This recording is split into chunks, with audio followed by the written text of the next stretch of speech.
ایک بولا اونٹ۔ ایک کالا کوا، ایک فریبی بھیڑیا، ایک مکار گیدڑ، تینوں ایک ہی جنگل کے باسی تھے۔ اس جنگل کا راجا ایک شیر تھا، وہ اس کی خدمت میں رہتے تھے۔ اتفاق کی بات کہ ادھر سے ایک قافلہ گزرا۔ قافلے کا ایک اونٹ یہاں آ کر بیمار ہو گیا۔ قافلے والوں نے بیمار اونٹ کو وہیں چھوڑا اور آگے چلے گئے۔ اونٹ لوٹ پیٹ کر کے اچھا ہو گیا، بلکہ ہری ہری گھاس کھا کر خوب موٹا تازہ ہو گیا۔ ایک دن جنگل کے راجا کی سواری اس طرف سے گزری۔ اونٹ بہت گھبرا گیا۔ اس نے خیر اسی میں دیکھی کہ شیر کے سامنے جا کر سر جھکا دیا۔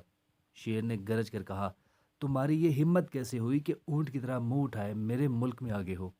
اونٹ نے اپنی کہانی سنائی اور سر جھکا کر کہا، حضور، میں آپ کے رحم و کرم پر ہوں، چاہو تو مارو، چاہو تو جلاؤ۔ شیر نے اونٹ کو تابع داری پر آمادہ دیکھا تو اسے معاف کر دیا، پھر اسے اپنے خدمت گاروں میں شامل کر لیا۔ کوے، بھیڑی اور گیدڑ کے ساتھ ساتھ اب اونٹ بھی شیر کی خدمت کرنے لگا۔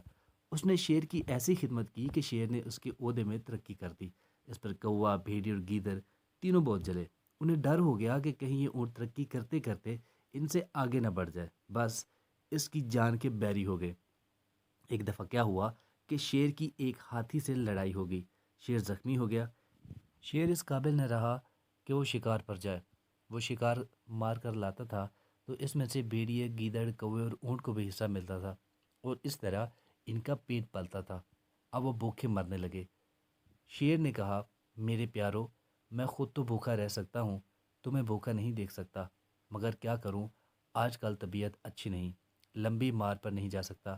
ہاں، اگر آس پاس کوئی شکار ہو تو مجھے بتاؤ۔ کوا، بھیڑی اور گیدڑ تینوں ہی اپنی اپنی جگہ فتنہ تھے۔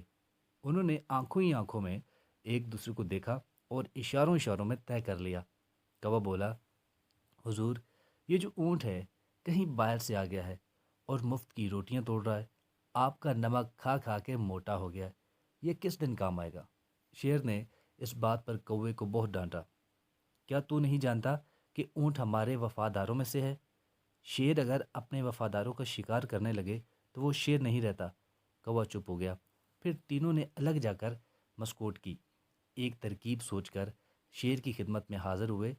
اونٹ کو بھی یہ کہہ کر لائے کہ چلو، حضور کی طبیعت آج زیادہ خراب ہے، ان کی مزاج پرسی کر کے آئیں۔ کوا ہاتھ جوڑ کر بولا، حضور، میں نے عمر بھر آپ کا نمک کھایا ہے، آج کل آپ کی طبیعت صحیح نہیں، شکار کے لیے اب جا نہیں سکتے، میں چاہتا ہوں کہ کچھ حق کے نمک ادا کروں، میری جان حاضر ہے، مجھے کھائیے اور پیٹ کی آگ بجھائیے۔ گیدڑ فوراً آگے بڑھا، اے کوے، تیرا جسہ ہی کتنا ہے، حضور کا ایک لقمہ بھی نہیں بنے گا، تیری بجائے میں اپنے آپ کو پیش کرتا ہوں، چاہتا ہوں کہ حضور کے دسترخوان کی زینت بنوں۔ اب بھیڑیا آگے بڑھا، اے گیدڑ، تو اپنے آپ کو بہت تن و توش والا سمجھتا ہے، یہ پدی اور یہ پدی کا شوربہ تجھے کھا کر حضور کا کون سا پیٹ بھر جائے گا؟ البتہ مجھ میں اتنا گوشت ہے کہ حضور کے ساتھ ساتھ حضور کے نمک خاروں کے پیٹ کی آگ بجھ سکتی ہے۔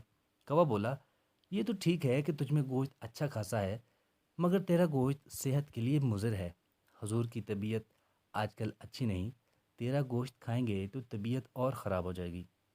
جب تینوں اپنی اپنی جگہ کہہ چکے تو اونٹ نے دل میں کہا کہ آخر میں بھی تو شیر کا نمک خار ہوں، مجھے بھی اپنی وفاداری ثابت کرنی چاہیے۔